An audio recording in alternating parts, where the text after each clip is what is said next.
네, 오늘의 주치 신경과 전문의 이정곤 원장님과 함께하겠습니다. 안녕하십니까? 안녕하세요. 안녕하세요. 서울 마디시원 신경과 이정곤입니다. 네, 반갑습니다. 늘 궁금해요. 원장님은 혹시 두통 겪으신 적이 있는지, 자주 겪는지.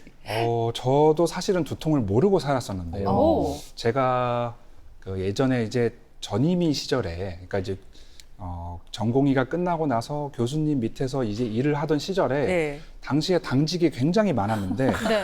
어느 날 갑자기 한쪽 눈이 안 보이는 거예요. 네. 어머나. 이만큼이 안 보여서 제가 이제 사실은 그 당시 전공이 뇌졸중이었기 때문에 네. 뇌졸중이 온 게 아닌가. 그런데 느낌이 이상하다. 두통이 올 수 있겠다. 이게 이제 두통의 전조 증상으로 생기는 경우가 있어서 한 30분을 기다려 봤는데 엄청 강한 두통이 와서 한 이틀을 꼬박 이제 집에 어두운 방에 있었던 적이 있었거든요. 네. 그 후부터 사실은 두통에 든 환자에 대해서 그렇게 힘든 거를 많이 공감을 못 했는데 그 후부터 공감을 많이 해서 치료를 열심히 하고 있습니다. 그래요. 동병상련이라는 말도 있잖아요. 네, 아무튼 사실 두통의 원인은 굉장히 다양하잖아요. 뭐 감기 걸렸다든지 스트레스 상황에서도 두통이 발생할 수 있는데 그 진짜 두통의 원인을 제대로 아는 것이 치료의 첫걸음이 아닐까 싶어요. 네, 맞습니다. 그 두통은 뇌 자체에서도 발생을 하지만 이 뇌 말고도 머리에는 뇌를 싸고 있는 막도 있고요. 혈관도 있고 근육도 있고 말초신경도 있습니다. 네. 그래서 이런 구조물의 압력이나 변형이나 염증이나 이런 것들이 쉽게 일어나기 때문에 두통을 일으키는데 말씀해 주신 것처럼 신체 다른 부위의 동반 증상으로도 두통이 쉽게 생기기 때문에 우리가 흔히 감기나 축농증, 독감, 장염 같을 때 두통을 쉽게 경험하고요. 갑상선 기능 항진증이 있다든지 네. 아니면 혈압이 높을 때도 두통이 생기고요. 아니면 여성분들은 월경 전후로 호르몬 변화에서도 생기고 아니면 뒤통수나 이 목 뒤에 근육 뭉침에서도 생기기 때문에 두통이 생각보다 흔하게 발생을 합니다.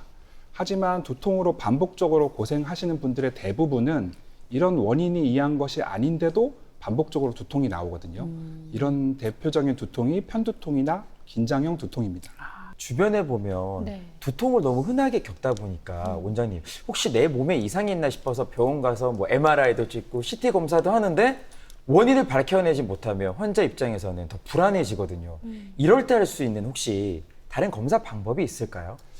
예, 검사 방법을 좀 알려드리기 전에 이게 언제나 환자분들께 받는 질문 중에 언제나 대부분이 이런 질문을 차지를 합니다. 예. 이제 먼저 말씀드릴 게 뇌신경 질환을 다루는데 좀 중요하면서도 어려운 게 원인을 찾는 건데요. 이 뇌신경 질환이 다른 신체 질환하고는 조금 다른 측면이 있습니다.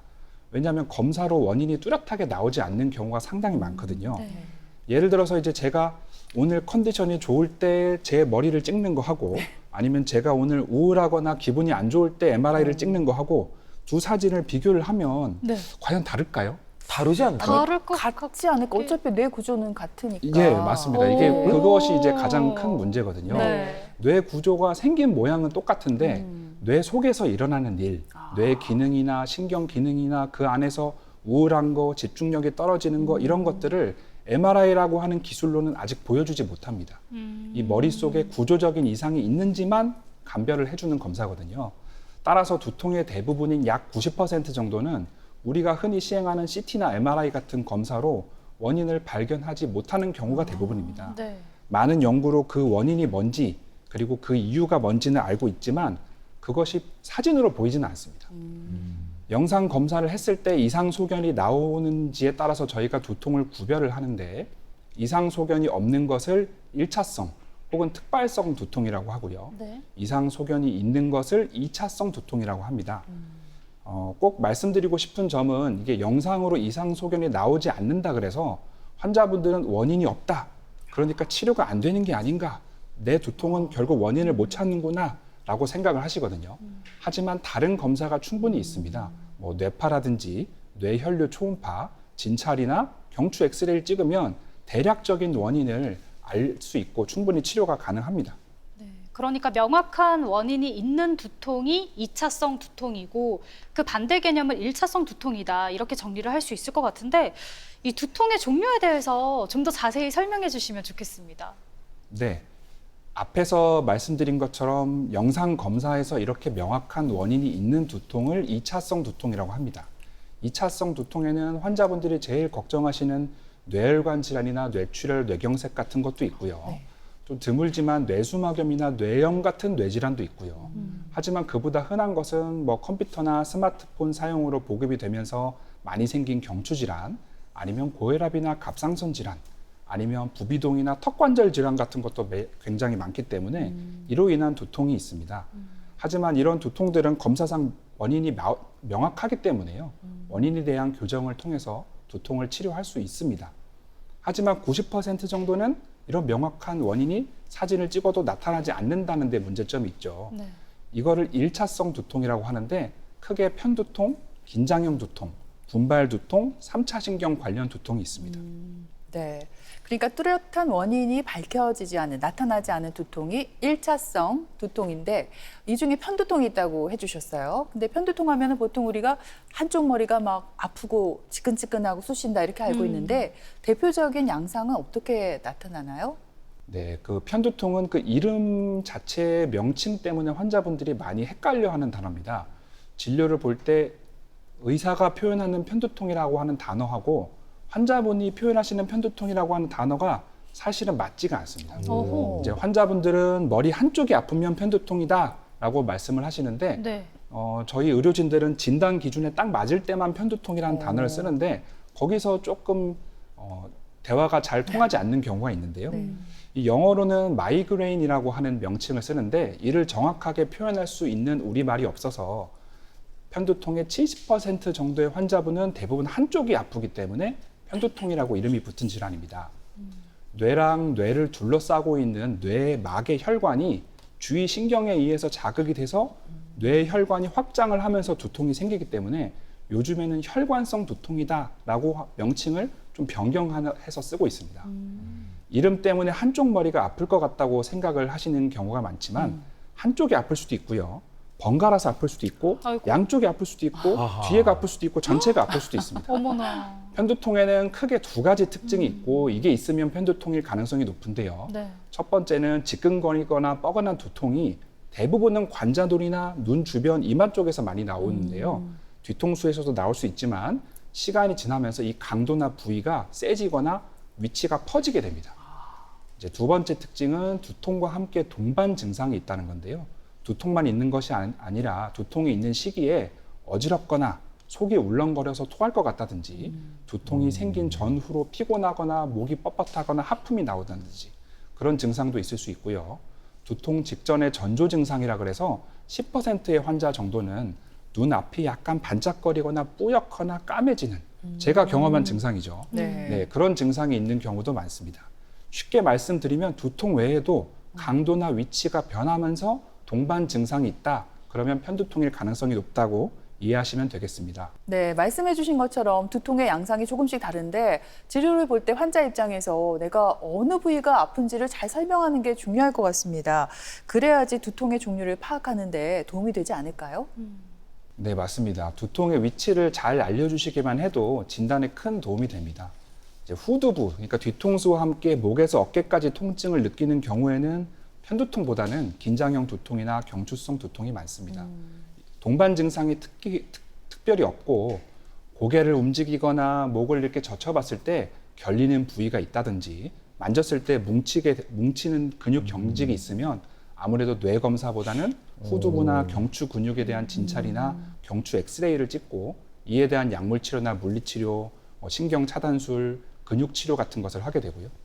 이마나 관자놀이 통증이면 모든 두통이 가능하지만 편두통이 많기 때문에 좀 문진을 많이 해야 되고요.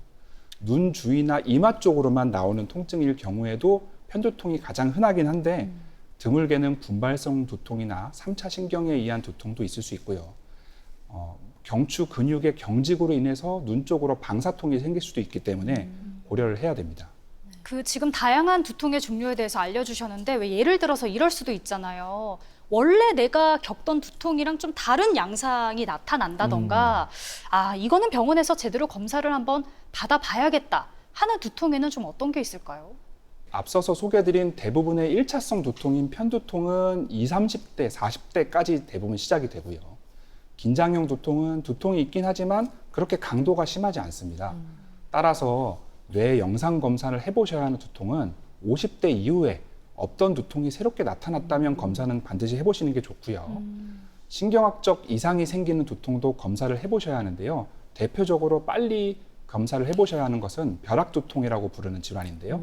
갑자기 30분에서 1시간 전에는 문제가 없었는데 갑자기 머리가 터지거나 깨질 것 같은 두통이 생기는 경우에는 좀 위급하기 때문에 빨리 검사를 받아보셔야 되고요. 그 외에도 저희가 복부에 힘이 들어가는 상황, 뭐 기침을 하거나 배에 힘을 주거나 무거운 것을 들거나 아니면 무거운 웨이트 트레이닝을 하거나 뭐 성적인 행위를 한다. 이랬을 때 복압이 증가할 수 있는데 이런 경우에 두통이 생기는 것도 검사를 받아보셔야 하고요. 자고 있는데 두통이 생기거나 잠에서 깰 정도로 두통이 강하다. 혹은 점차 두통이 심해진다. 이런 경우에도 검사는 받아보셔야 합니다. 뇌졸중이나 뇌 병변으로 인한 두통의 경우에는 동반되는 신경학적 증상이 대부분 있습니다. 한쪽 팔다리 힘이 빠지거나 말이 어눌하거나 의식이 저하가 되거나 물체가 두 개로 보이는 등의 증상이 있기 때문에 이런 경우에도 MRI나 MRA라고 하는 검사를 받아보셔야 하겠습니다. 그리고 앞에서 말씀해 주신 원인이 있는 두통, 그러니까 2차성 두통의 경우 감염이 큰 원인이다 이렇게 알고 있거든요. 이 감기나 축농증으로도 두통이 생길 수 있는데 이것도 2차성 두통으로 볼 수 있나요? 다른 원인에 의한 두통인 2차성 두통 중에 가장 흔한 것이 아마 감염에 의한 두통하고 경추성 두통인데요. 경추성 두통은 앞서서 간략하게 말씀드렸고 감염성 두통에 대해서 말씀드리겠습니다. 두통이 감기랑 호흡기 바이러스 질환에서 동반하는 경우는 매우 흔합니다. 또 축농증이라고 부르는 부비동염 같은 경우에도 두통이 심한 편이고요. 감기 합병증으로 생기기 때문에 감기가 오래 가면서 두통이 되면 의심을 해봐야 되고요. 감기 외에도 독감이나 다른 바이러스 질환들, 그리고 최근에는 유행하고 있는 코로나 감염 같은 것도 두통이 잘 생기고요. 네. 코로나 바이러스 같은 경우에는 앓고 나서 코로나는 나았는데 내가 원래 있던 두통이 악화가 돼서 두통 체질로 바꾸는 경우도 상당히 많습니다. 어머나. 네. 또 장염 바이러스가 두통을 많이 일으키는데 네. 이 장염과 뇌염, 뇌수막염이 질환을 바이러스를 공유를 하거든요. 이러이러한 두통도 있을 수 있겠습니다. 참 말씀해 주신 대로 두통에는 참 여러 가지 또 원인들이 있네요. 근데 방금 말씀해 주신 원인 말고 뭐 뇌 질환이라든지 아니면 사고로 인해서 생기는 두통도 분명히 있을 것 같거든요. 네, 뇌질환 중에서 가장 대표적인 것이 외상 후 생기는 두통인데요. 실제로 검사상에서 뇌 손상이 보이지 않더라도 충격 후에 두통이나 어지러움이 발생을 하면 뇌진탕이라고 진단을 내리는데요. 뇌진탕도 영상으로는 이상이 보이지 않지만 짧게는 며칠에서 길면 몇 주, 몇 개월까지 두통이 좀 지속될 수 있습니다. 일부 5% 정도 환자들은 좀 수개월 이상 고생을 하는 경우도 있고요. 뇌경색이나 뇌출로 인한 두통도 있을 수가 있는데 앞서 말씀드린 것처럼 신경학적 증상을 동반을 하기 때문에 그런 경우에는 빨리 응급실에 방문을 하셔야 되고요. 가장 걱정하시는 뇌 종양으로 인한 두통이 있는데요. 조금 매우 드물지만 심각하기 때문에 제일 걱정을 많이 하시는데 종양이 자라는데 시간이 걸리기 때문에 갑자기 증상이 생기는 것보다는 수개월 동안 천천히 조금씩 심해지는 경과를 띠거든요. 그래서 몇 개월 동안 두통이 점점 심해지면 의심을 해보셔야 되고요. 또 걱정하시는 것 중에 뇌혈관 질환으로 인한 두통이 있는데요. 뇌혈관 질환 중에 가장 흔한 두 가지는 뇌혈관이 찢어지는 뇌혈관 박리, 그리고 뇌혈관이 수축하면서 생기는 수축증후군이라고 하는 두 가지가 가장 큰 두통을 발생시킵니다. 조금 드문 병이긴 하고요. 가장 많이 걱정하시는 게 요즘에 뇌동맥류, 뇌혈관 꽈리라 그래서 지주막하 출혈의 원인이 되는 동맥류에 대해서 걱정이 많으신데요. 이 두통은 사실은 영상으로 발견되는 경우는 상당히 많지만 이 뇌동맥류가 이미 파열되었거나 많이 크지 않다면 이 자체가 두통을 발생시키지는 않고요. 내가 다른 이유로 영상을 촬영하였다가 우연히 발견되는 경우가 대부분입니다. 사실 저는 두통이라는 글자에 이렇게 다양한 양상이 나타나는 줄 오늘 제대로 알았습니다. 공부를 많이 하고 있는데요. 궁금한 게 원장님, 종류는 참 다양하지만 겪는 사람은 내가 어떤 두통인지 잘 모르잖아요. 이제 원인 확인을 위해서 병원에 갈 텐데 병원에 가게 되면 어떤 검사를 좀 받게 될까요? 말씀드린 2차성 두통 중에 이제 뇌 질환이 의심되면 결국 영상 검사를 해야 되고요. 그게 아니라면 가장 흔한 편두통, 긴장형 두통, 경추성 두통 이 세 가지가 제일 많거든요.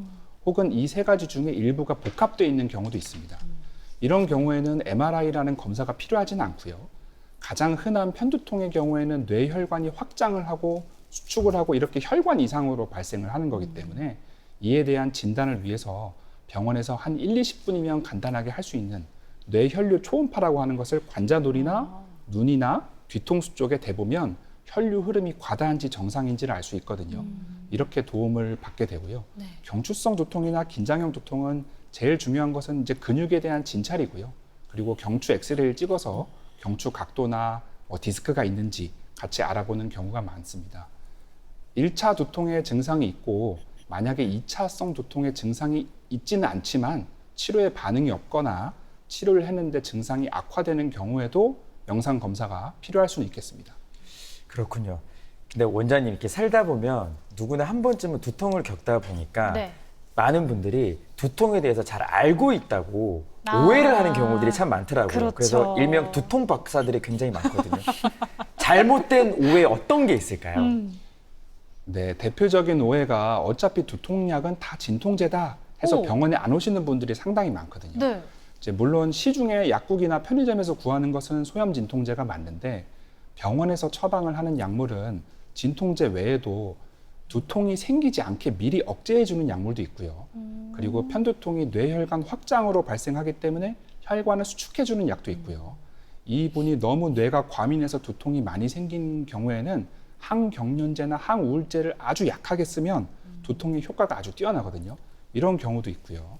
또 여성분들이 많이 이제 주름을 피기 위해서 많이 시술을 하시는 보톡스라고 하는 독소가 신경 독소인데 얘를 두피나 관자놀이, 뒤통수에 주사를 하면 네. 두통을 한 80% 정도 치료를 할 수 있거든요. 어머나. 이제 이런 방법도 있고 최근 한 5년 전부터는 편두통의 혈관을 확장시키는 물질이 발견이 됐습니다. 예. 그래서 이것을 CGRP라고 하는 호르몬이 발견이 돼서 얘를 억제하는 약도 있고 여러 가지 다양한 치료제가 있기 때문에 어차피 진통제이기 때문에 병원에 가도 소용이 없다라고 하는 오해는 잘못된 것이라고 말씀을 드립니다. 네.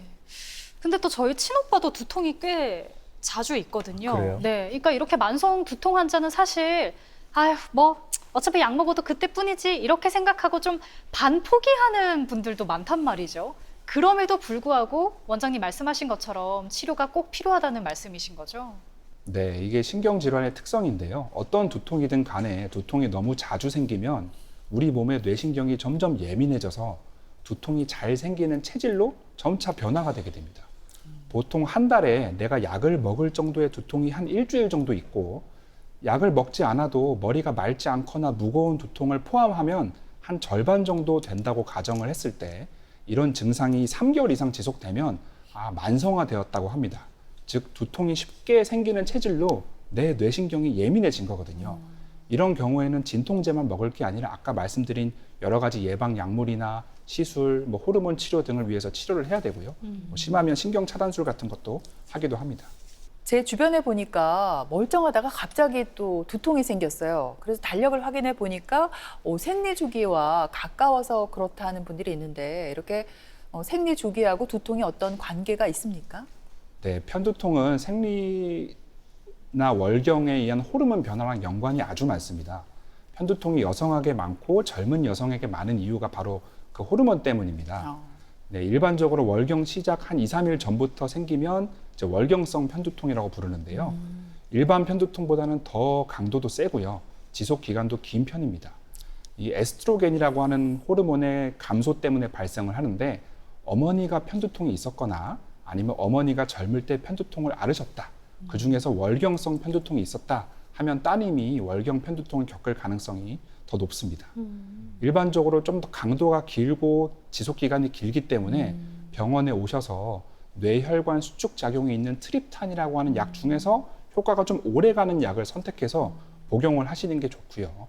여성 호르몬제를 사용해도 도움이 많이 되는데 장단점이 있기 때문에 산부인과 진료가 필요합니다. 그런데 원장님 약 얘기 나오니까 궁금한 게요. 아무래도 약을 이렇게 먹다 보면 좀 부작용은 생기지 않을까?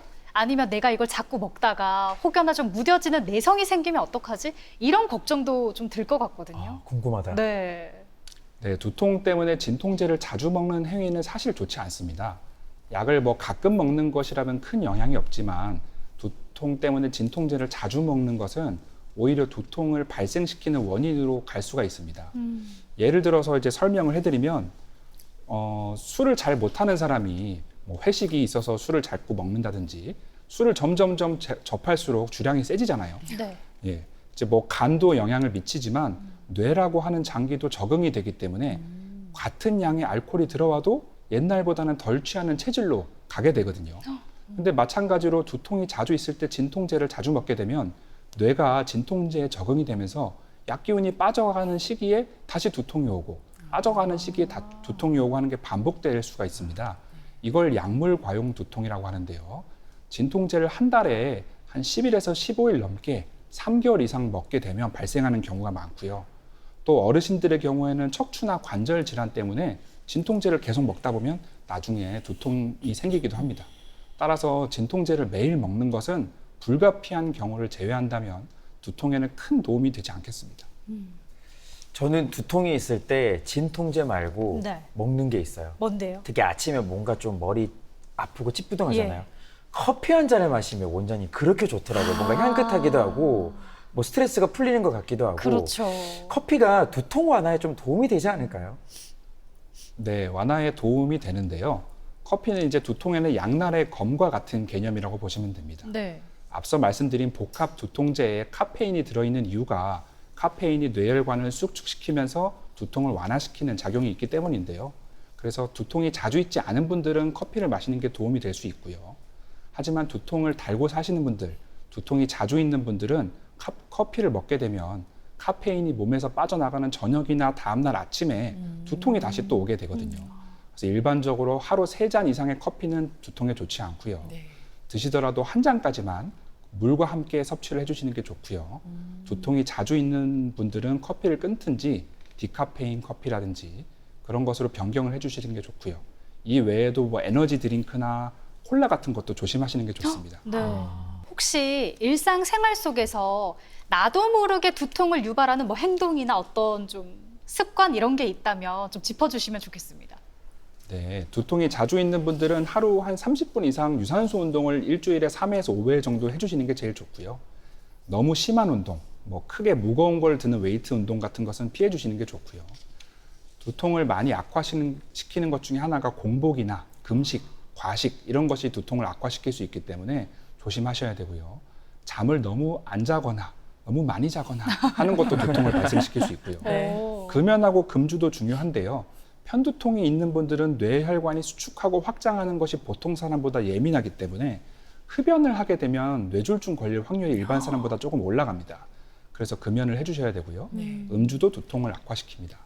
어떤 분들은 아까 말씀하신 대로 뭐 습한 날씨나 뭐 여름철 이런 날씨라든지 뭐 특정 음식, 냄새, 뭐 아니면 환기가 잘 안 되는 상황 네. 이런 게 두통을 일으키기 때문에 본인에 맞는 유발 요인을 잘 찾아보셔야 되고요. 뭐 심한 스트레스나 기분 장애가 있으면 약물 치료를 하는 게 좋고요. 경추성 두통의 경우에는 어깨보다 고개가 앞으로 나와 있는 자세로 오랫동안 작업을 하거나 목을 구부리는 자세에서 일을 하게 되면 경추성 두통도 생기고 긴장형 두통도 생길 수 있기 때문에 조금 좋지 않겠습니다. 사실 누구나 겪는 두통이기 때문에 우리가 더 가볍게 여길 수가 있는데 치료가 필요한 두통은 따로 있다. 이렇게 정리를 해보면 좋을 것 같습니다. 자, 마지막으로 당부드리고 싶은 말씀이 있다면 전해주실까요?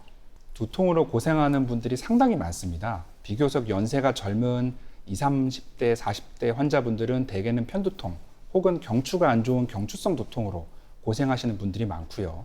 60대 이상의 어르신들 분들은 오래된 두통이 이미 뇌가 예민해져서 변형되었거나 아니면 관절이나 척추 문제로 진통제를 많이 복용하시기 때문에 약물로 인한 두통도 많이 앓고 계십니다. 하지만 영상에 그 검사의 원인이 나오지 않는다 그래서 치료가 안 되는 게 아닙니다. 대부분의 두통은 치료할 수 있습니다. 따라서 머리가 아플 때는 참지 마시고 병원을 찾아주시면 잘 치료가 되고 관리를 해나가는 데 많은 도움이 될 수 있겠습니다. 예. 그래요. 지금까지 두통의 여러 가지 궁금증 해결해 봤습니다. 이 시간 도움 말씀에 신경과 전문의 이정곤 원장님과 함께했습니다. 오늘 말씀 잘 들었습니다. 네, 고맙습니다. 고맙습니다.